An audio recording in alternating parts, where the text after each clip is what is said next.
Function string atau string function adalah materi pemrograman SQL kita kali ini. Mari kita mulai OSM kuliah online.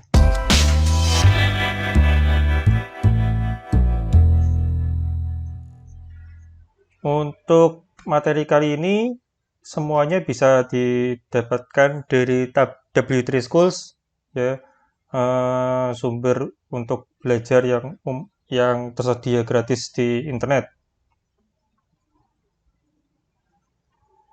String function ini mengolah data string, data teks, tetapi tujuannya bukan untuk tampilan sebenarnya, tetapi lebih mengarah seperti misalnya membersihkan data, jadi bagian-bagian yang tidak diperlukan bisa kita hapus, lalu menggabungkan data, atau mengurangi data, atau mengambil sebagian data. Ya. Ini adalah tujuan dari menggunakan string function. Tentunya nanti ketika di praktikum kita akan bisa melihat lebih jelas, tetapi di sini di teori kita akan mencoba untuk melihat dulu apa aja string function yang tersedia di MySQL dan yang cukup sering dipakai, karena memang tidak semua sebenarnya itu sering dipakai. Yang pertama adalah ASCII, ya. ASCII ini untuk mengembalikan, atau function ASCII itu digunakan untuk mengembalikan nilai dari karakter tertentu. Jadi seperti kita tahu bahwa sebenarnya semua data di komputer itu adalah berupa angka. Nah, bagaimana sebuah angka itu bisa dikenali menjadi sedemikian macam data, salah satunya jadi berbagai macam tulisan, ya, huruf, ya, karakter-karakter huruf dan angka itu bagaimana, itu salah satunya itu dikodekan dengan menggunakan aturan dari ASCII. Ya, kita bisa melihat menghitung balik gitu katakanlah. Jadi kalau kita punya karakter A besar itu nanti ASCII-nya berapa? ASCII-nya ternyata 65. Jadi data kalau kita menyimpan A besar ini sebenarnya data yang tersimpan di komputer adalah angka 65. Kadang kita membutuhkan untuk tahu hal semacam ini, biasanya memang kalau di pemrograman tingkat tinggi ini lebih banyak digunakan untuk semacam encoding atau semacamnya gitu ya. Tetapi kalau di pemrograman tingkat rendah ini sebenarnya hal yang standar untuk diketahui. Tapi kalau di tingkat tinggi seperti MySQL seperti ini, database ini biasanya memang hanya untuk encoding atau semacamnya. Berikutnya adalah concat. Ya, concat ini seperti menambahkan, jadi seperti aplikasi penjumlahan, tetapi pada string. Ya, concat ini adalah singkatan dari concatenation. Jadi kalau Anda mempelajari banyak pada beberapa baik pemrograman maupun fitur seperti di Excel itu agak ketemu istilah concat atau concatenation, artinya sama gitu ya. Jadi di sini kita bisa melakukan concat kurung buka kalimat pertama atau kata string pertama, lalu string kedua. Ini bisa lebih dari dua. Kita bisa menambahkan string ketiga dan seterusnya. Nanti hasilnya kurang lebih seperti ini gitu ya, digabungkan. Apa adanya dia digabungkan. Atau kalau mau, kita juga bisa menggunakan concat WS ya, concat with separator. Kalau seperti ini nanti, maka bagian pertama itu adalah separator yang mau kita pakai, ya, pemisah antar stringnya nanti apa, lalu berikutnya adalah string-stringnya. Ingat ini bisa lebih dari dua, jadi kalau kita menggunakan concat biasa, kita mungkin harus nulis Victor, spasi, Utomo, spasi, Semarang, misalnya gitu. Kalau seperti ini kita cukup spasi, koma Victor, koma Utomo, koma Semarang, gitu ya. Itu lebih, katakanlah apa, lebih singkat ya penulisannya.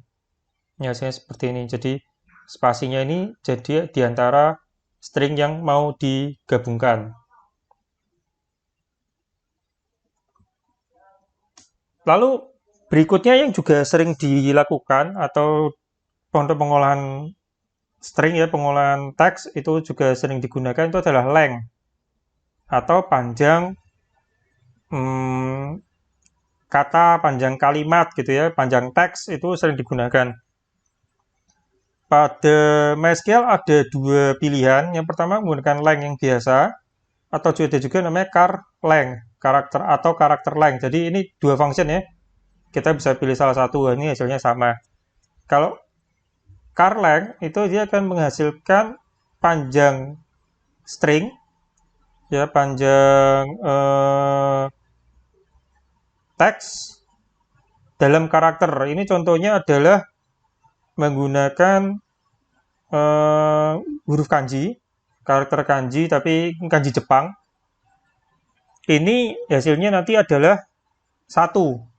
Jadi kalau karakter seperti ini panjangnya adalah 1. Kalau kita menulis biasa emang sebetulnya ini hasilnya akan sesuai apa yang biasa kita tulis. Misalnya kita tulis USM ya dia akan hasilnya adalah 3. Tetapi pada karakter-karakter semacam ini itu nanti akan berbeda ketika kita menggunakan length. Length ini akan menghasilkan panjang sebuah string tapi dalam bytes. Jadi berdasarkan kapasitas penyimpanannya. Karakter ini ternyata kalau disimpan dalam bytes itu membutuhkan 3 bytes. Cuman satu karakter tapi 3 bytes. Ya. Ini memang hasilnya bisa berbeda hanya kalau kita menggunakan karakter-karakter yang semacam ini. Ya. Kanji Jepang, Cina, mungkin juga tulisan-tulisan Arab, lalu huruf-huruf Rusia itu mungkin bisa berbeda ya. Tapi kalau kita menggunakan teks seperti bahasa Indonesia, bahasa Inggris ya, ABC seperti biasa itu dua hal ini hasilnya akan sama sih sebenarnya gitu ya. Jadi mungkin kecuali kita bekerja atau kita mengolah data dengan karakter-karakter yang seperti ini, ya ini hasilnya akan sama persis. Kalau untuk kasus Indonesia, ini kemungkinan besar hasilnya memang sama.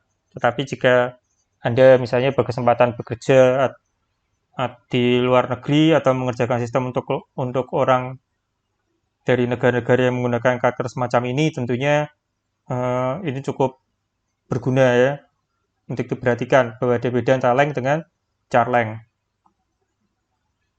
Lalu yang juga sering dipakai walaupun ini sebenarnya sederhana yaitu caching. Ya. Jadi mengubah atau tentang ukuran besar kecilnya huruf kalau orang Indonesia bilang gitu ya. Kalau dari bahasa Inggris kita mengatakan ini sebagai lowercase atau uppercase. Jadi perintahnya ada dua juga sama seperti tadi. Anda bisa pakai L-case atau lower ya untuk membuat teks ini menjadi huruf kecil semua. Jadi misalnya kalau saya tulis seperti ini, universitas, U-nya besar. Ya ini saya lower maka dia jadi universitas dengan U kecil.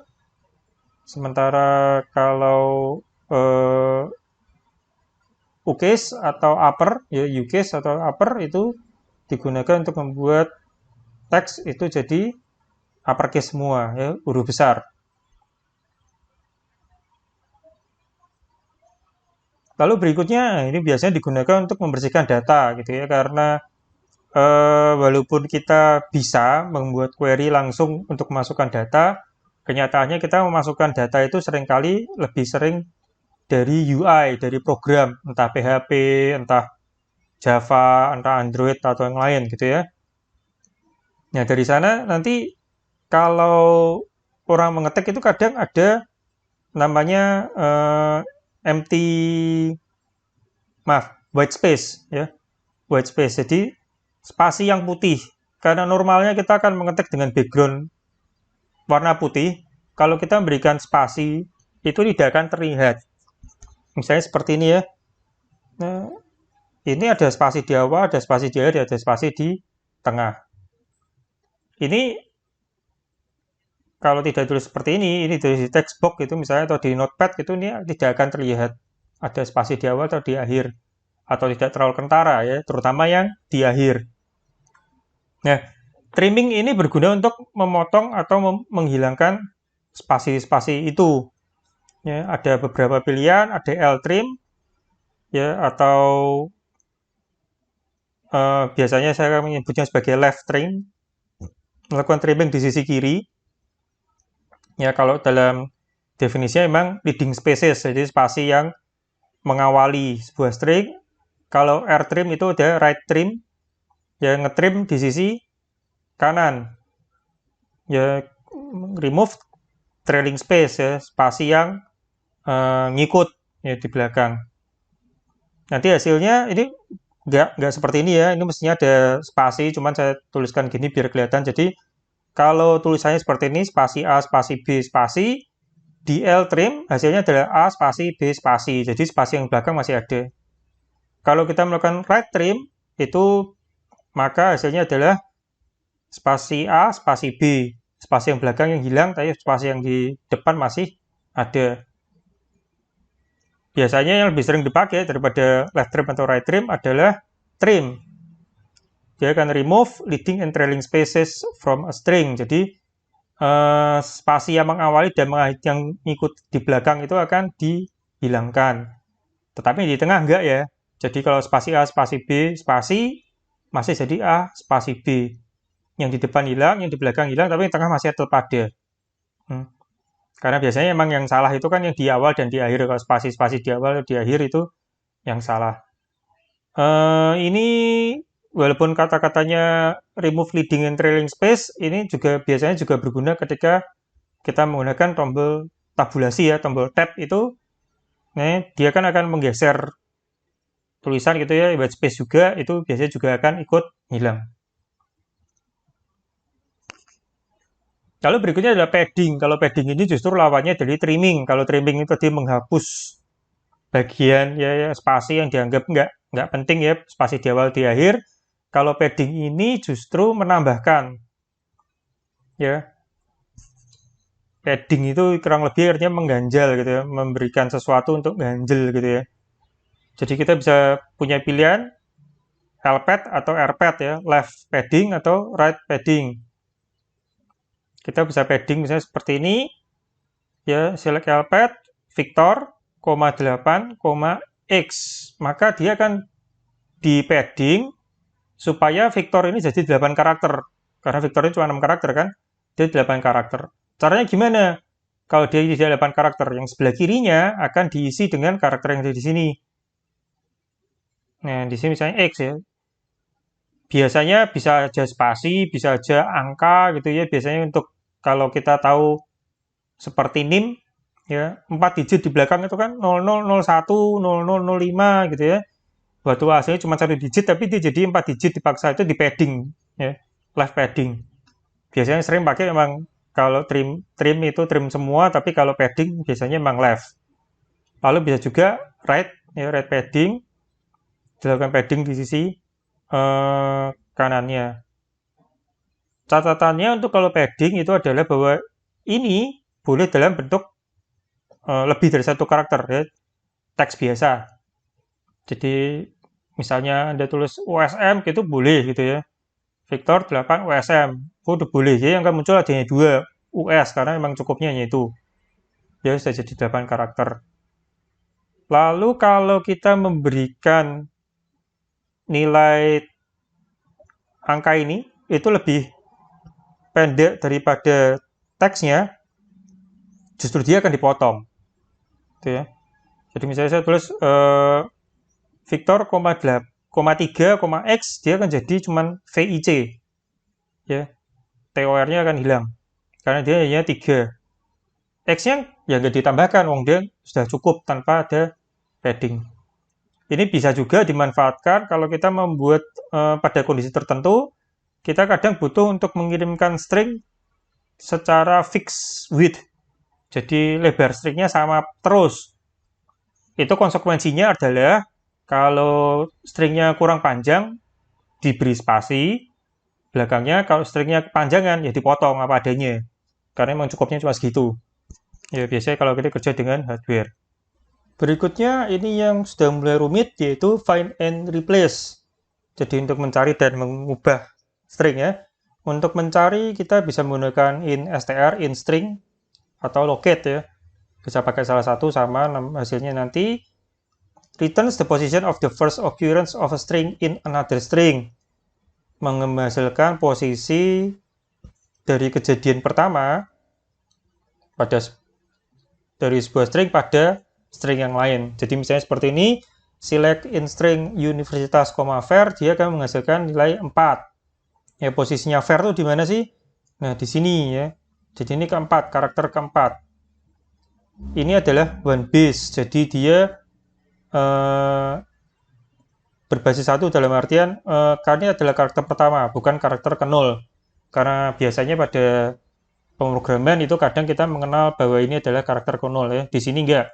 Ini karakter ke 1. Lalu kalau kita mencari i misalnya gitu ya, yang ditemukan adalah ya hanya yang i yang ini. Ya, posisi i yang ini. Karena dia hanya mengembalikan yang first occurrence. Yang ini tidak ada atau yang tidak dicari gitu ya. Oke, sudah ketemu yang ini yang pertama, ya udah pencariannya selesai.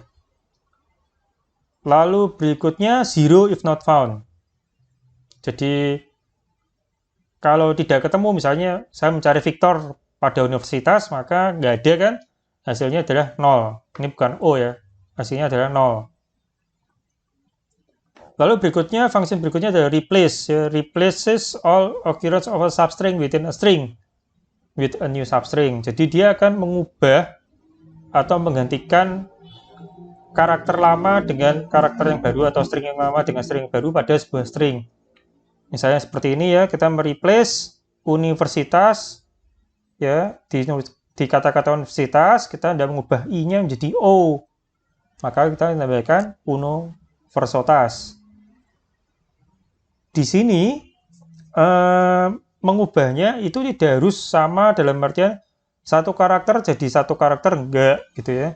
Di sini bisa aja string asalnya satu karakter jadi tidak ada misalnya, atau jadi dua karakter gitu bisa juga. Ya tidak ada kadang ya kita menghapus karakter-karakter tertentu yang kita anggap itu mestinya tidak muncul di sana. Jadi kita gantikan dengan empty string di sini. Nah, dia akan kehapus dari stringnya. Itu fungsi replace. Berikutnya adalah substring ya. Substring itu adalah mengambil sebagian dari teks. Ada beberapa varian. Yang pertama ada left ya, extract a number of characters from a string starting from left. Ya, mengambil beberapa karakter dari sebuah string mulai dari sebelah kiri. Jadi misalnya left USM, 2, kita akan ambil 2 karakter dari sebelah kiri. Jadi kita akan dapatkan US. Kalau right sama, tapi kita ngitungnya dari kanan. Jadi kalau right USM, 1, kita ngambil 1 karakter dari kanan, yaitu cuman M. Lalu yang berikutnya adalah substring ya, mid. Mid, sub str ya, atau substring. Itu kalau ini kita ngambil dari tengah-tengah. Berarti kita harus menentukan 2 hal. Yang pertama adalah posisinya. Ya, setelah teks yang mau diambil substringnya, posisi dan berapa karakter. Di sini 2,1 artinya kita mengambil karakter kedua, mulai karakter kedua sebanyak 1 karakter, yaitu hasilnya adalah S. Kalau 2,2 ya dia akan dapat S dan M. Kalau 1,2 dia akan dapat U dan S. Ya, jadi kurang lebih seperti itu. Ini seperti tadi, ini one base ya. Karakter pertama dalam string adalah indeks ke 1 ya, nomor 1. Yang terakhir adalah format. Yang format itu gunanya untuk memformat angka. Ya, hasilnya agar menjadi ada separatornya ya, thousand separatornya plus desimal. Ini contohnya kalau kita punya angka 98765.4321 ya. Kalau dalam bahasa Inggris ini kan ada koma ya, menunjukkan desimalnya di sini. Koma 3 ya, format 98765.4321,3, hasilnya adalah seperti ini, 98,765. Ini thousand separatornya, pembagi ribuannya. Lalu ini adalah titik untuk desimalnya. Kalau Anda bertanya apakah ini bisa diatur agar menggunakan aturan seperti misalnya di Indonesia, yang kita kan ini titik, ini malah koma gitu ya. Bisa atau tidak? Bisa, tapi biasanya secara umum memang kita akan tetap memilih format seperti ini. Alasannya apa? Alasannya adalah compatibility, karena ini ketika masuk ke bahasa pemrograman, ini adalah format yang paling aman. Ya. Biasanya kan data ini akan diambil ke pemrograman, nah di pemrograman itu ini format yang lebih aman dipakai daripada kita menggunakan namanya region spesifik ya, pada wilayah tertentu, lokal tertentu. Memang lebih aman lagi yang seperti ini. Ya ini akan lebih baik, ya, bahkan lebih baik daripada ini. Tapi kalau memang kita butuh, ini lebih baik daripada yang region spesifik. Itu adalah tentang string function. Sekian materi kita kali ini. Saya Victor Tomo. Terima kasih.